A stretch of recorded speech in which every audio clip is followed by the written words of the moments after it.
1863. The Civil War is ravaging the land. Tonight, we meet the March family, a loving mother trying to make life as normal as can be for her four lovely daughters while their father is off to war. Add to the family a very opinionated great Aunt March and a snappy young maid. And who are the two handsome young men next door? And how do they fit in? Let's find out as the Let Your Light Shine theater class presents Christmas with Little Women. At this time, would you please silence your cell phones? We hope you enjoy the show. Joy to the world, the Lord is come. Let earth receive her King. Let every heart prepare Him room, and heaven and nature sing, and heaven and nature sing, and heaven and nature sing. Take these, Meg. I have the script in the attic. We know our lines by heart, Joe. We don't need a script. And after this Christmas night play, I don't intend to do any more acting. I'm getting too old for such things. Oh, Meg, 16 isn't old, and you make such a splendid stepmother. Yes. Somebody get to school for Rapunzel's tower. I guess that's my job since I play Rapunzel. But I'm so hungry I'll probably faint and fall off the stool. When is Mommy going to come home for breakfast? Not until she's done distributing the lots to the warm ones.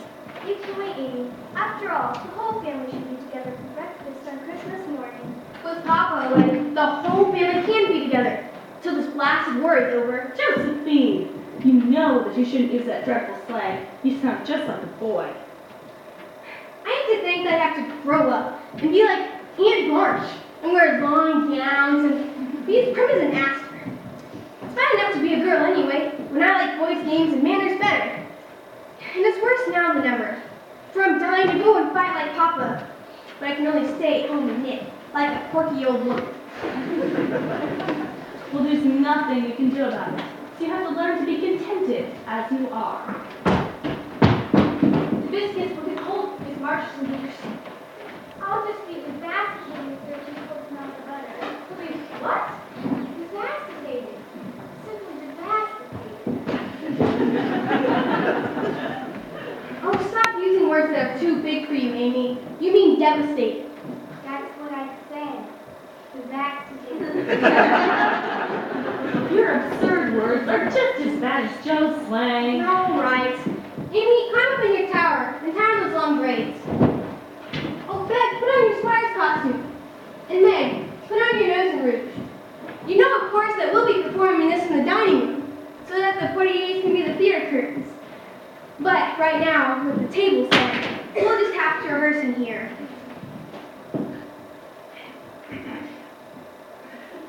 All set, Amy? Yeah.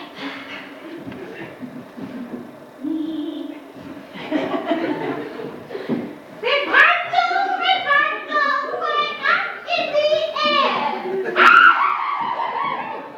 Rapunzel, let down her long hair! Amy! You broke my nose! Shame on you! Joe, this nose is ridiculous. I could barely breathe. Oh, stop complaining, Meg. Why do I always have to be the stepmother? I'm always somebody evil. I mean, why can't I be a princess? I want to be the Duchess. Why can't I wear this? Well, it wouldn't even fit you, Meg. That was when How would you know? I haven't changed that much in 5 years. You say so. You are absolutely abominable, my God. Look! It's a mouse! Ah! It's dead. Oh, it's dead, is it? Amy, you like dead mice? No, I like dead mice. I'll Steve. March! Joe, the purple and red color. Come on, young girl. Not helping. Just be calm. Joe. Oh, look. It's the boy next door. Merry Christmas, Mr. Lawrence. Oh, call me Laurie, please. My name is really Theodore, but the boys at school call me door, so I quickly changed it to lobby. I have something for grandfather. May I bring it over? Yes?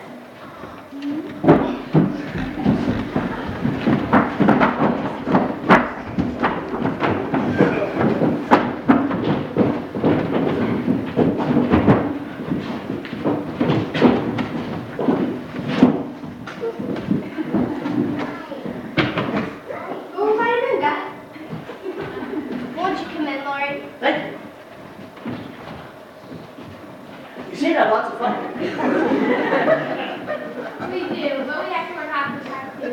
His papa's away helping President. He's a chaplain in the army. His papa's a chaplain, Nanny. Chaplain. What I said. His papa is in the army. We have to work extra hard to support ourselves.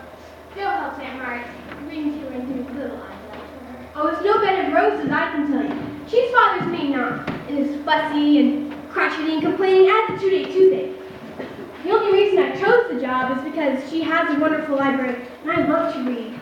Sometimes when she nods herself to sleep, I'll tiptoe to the Dickens shelf and escape for an entire hour. Charles Dickens? Of course. I heard him speak in London. London? You've been in London? Paris and Rome, too. Grandfather likes company on his travels.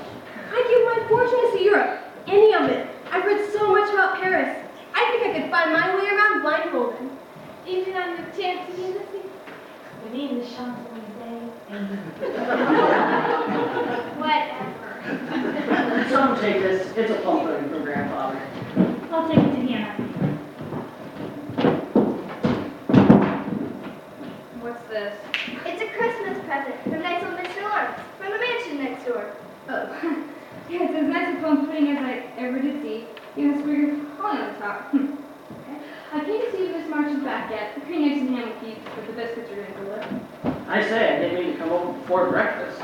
You didn't really. Ordinarily we'd be up from the table 2 hours ago, but Mommy is carrying on Papa's work with the floor, and we're waiting for her. Father is always trying to help someone, and that's why we have to work. I help out as a nursery governess to the King family, but it certainly doesn't make for a very elegant wardrobe. Well, you don't look very elegant with that smudge on the side of your face. She's playing a stepmother, Hannah.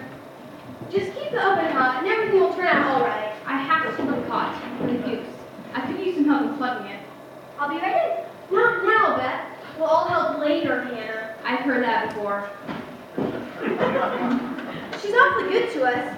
She makes us hot turnovers for lunch. When Meg and I go off to work and Amy takes her art lessons.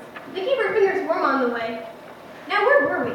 We were in Paris on the Champs-Elysees. Your grandfather is the observation travel in Europe. He's an India merchant and imports tea and spices and silk on his own ships. What's it like living with your grandfather? Where are your mother and father? They're both dead. My grandfather never liked my mother. In fact, my father went away to marry her. She was lovely and accomplished musician that he met in Italy. Grandfather hates anything that reminds him of her, and that's why he doesn't like my playing the piano. And that's really all I want to do. I know. You play awfully well. I bring you in the summer, when the windows are open. Why don't you come over sometime? We'll play you a concert on our grand piano. You don't play the piano every minute. Why, at vacation time, I've seen you bending over books in your garden. With the young man helping you. Well, that's Brooke, John Brooke. My tutor. He helps me with all the work I miss while traveling. He looks very nice. He's a good sort. He took care of his mother until she died. Still supports the old woman who nursed her. He sounds just as good and as generous as father. So he is. I'm fabulous. You mean famished. I'm hungry. Merry Christmas, my dears! Mommy! Oh, and Merry Christmas to you too, young man! Mommy, this is Theodore Lawrence next door. Merry Christmas, Mrs. March. And he brought us plum pudding. His grandfather sent it to us. Well, how very thoughtful. We'll have to send him some of Hannah's cranberry sauce. I thought I heard the front door. It will only take me minutes to get breakfast on the table. Oh, wait just one moment, Hannah. I want to have one word with my little women before we sit down to eat. Come on.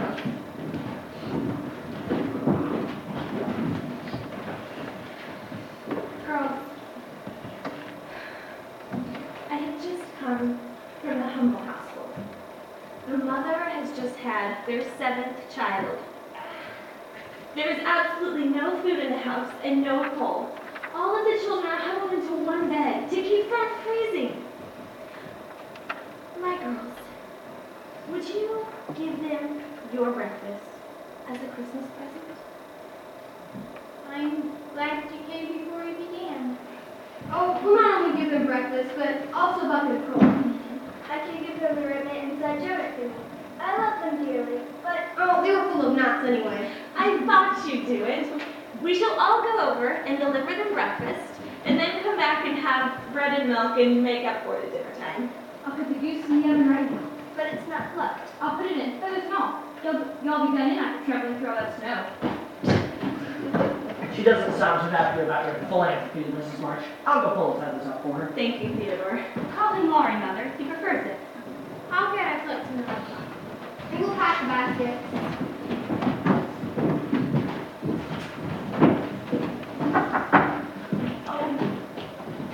Oh, get the door, baby! I can't. I'm buried in coats. You get it, May. Good afternoon, Mr. Brooke. You know my name? Laurie told us. You must forgive me. We're rehearsing for a play. I'm the stepmother. You don't look much like a stepmother to me. They also have a horror laugh. You didn't sound forward coming through the hedge. I don't see how you could tell one of our voices from another. I could pick your voice out from the very beginning. That's not for us. We've never gotten a telegram before. Yes, it is. For Mrs. March. I was looking for Laurie when I met the messenger and promised to deliver it myself. Won't forget, Mother.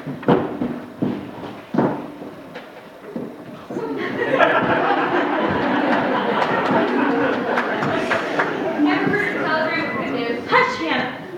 We don't know until we open it.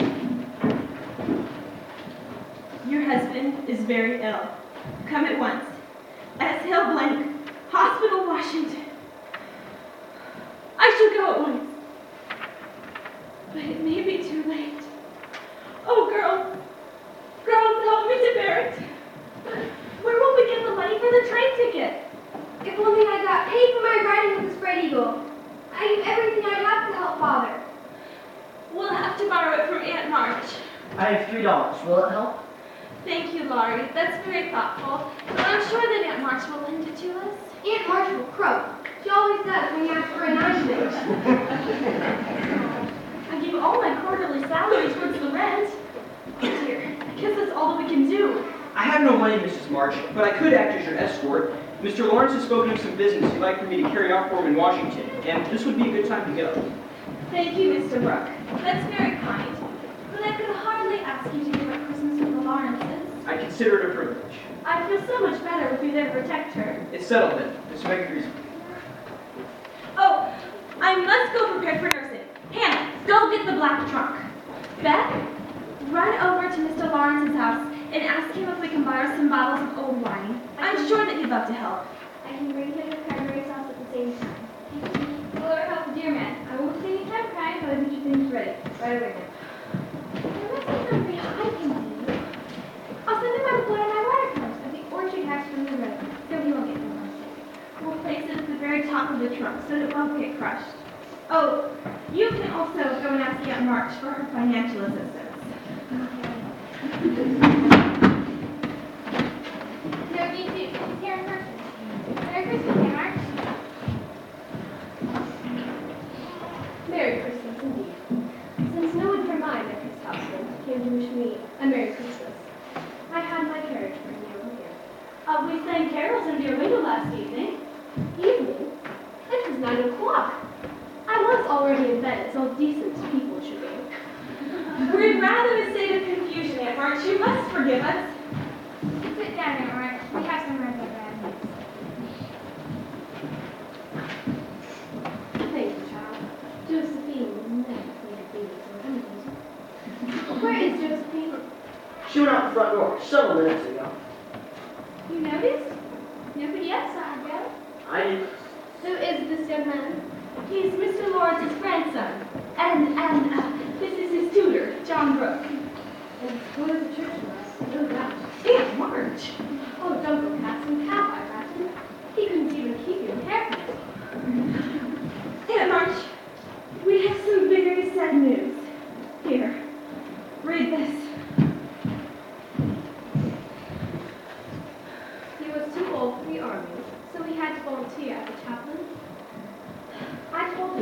customers would find it with the money. What is it, do you suppose? A bullet or money? I don't know. It doesn't say. But I must go to him. Unfortunately, I have no money at the moment. Could we possibly borrow it from you? You know that you could never pay us back. Here, I was going to give you the money anyway, as a Christmas present. Spend it on train and lodging instead of on clothes. Although, goodness knows, you all look shabby enough to ride in the coal car. We're not all going at March, just Marmee. And who is going to run this household? Well, Hannah will do the cooking as always, and Beth has been helping her for 3 years now. The other girls will carry on my work with the poor in the community and help Hannah with shopping. Well, I've not spared Josephine, careless though she may be. I wouldn't ask you to. We do need her small salary to keep food on the table. Meg also will have to continue with the King children. Oh, we'll gladly take the extra chores, Marmee, if it'll only help Father. With your permission, Mrs. March, I think I should tell Mr. Lawrence of our plan and begin making arrangements. Thank you, Mr. Brooks. And please apologize to him for all of the confusion. This should do, Miss March. I've already put in 2 extra blankets, a hot water bottle, half the fruit cake. It'll get squashed. Joe, where have you been? Out. Aren't you going to wish your auntie a Merry Christmas? Merry Christmas, Aunt March. Here, let me sit beside you, Amy. I want to show you this tree. It once belonged to your grandmother. Oh, I do love pretty things. Then you shall have it. I was going to give it to Josephine, because she looks like her grandmother. But if she does not appreciate ornaments, I will give it to someone who does. I love beautiful things too. Amy.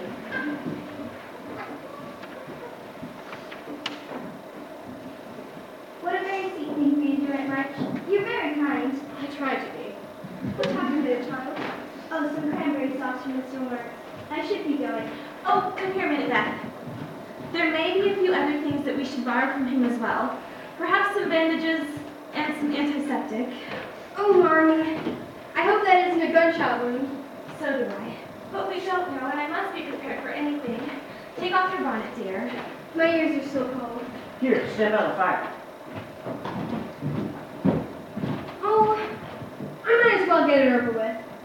Here, Marmee. That's my contribution to making Father comfortable and bringing him home. $25? Joe, I hope that you haven't done something rash. No, the money's mine, honestly. I didn't beg, borrow, or steal it. I earned it. And I don't think any of you will blame me, for I only sold what was my own. What have you done? Oh, Joe, your beautiful hair. How could you? She doesn't look like my Jo anymore, but I love her dearly for it. Dear child, there was no need of this. Aunt March has already given us all that we shall need. Given you, not loaned you. It was my Christian duty. Oh, but I like It doesn't affect the fate of the nation, so don't grieve anybody. It will be good for my vanity. I was getting too proud of my mom. And certainly, now my hair will no longer get caught in the branch of the apple tree when I take the shortcut down from my bedroom window. Joe, your sacrifice will enable me to buy many gifts and comforts for your father. I hope that you won't regret it. I won't. Though I must confess, I felt strangely when I saw the dear old hair laid out on the table. But $25 is quite a reward for lost vanity. Josephine, I shall require you to keep your bonnet on when you are in my house. Until your hair grows up, that is. Yes, Aunt March. Mrs. March, I have 2 train tickets for this afternoon, and Mr. Lawrence insists that the young ladies have Christmas dinner with him. The dear man. The goose, the goose. What shall I do with the goose?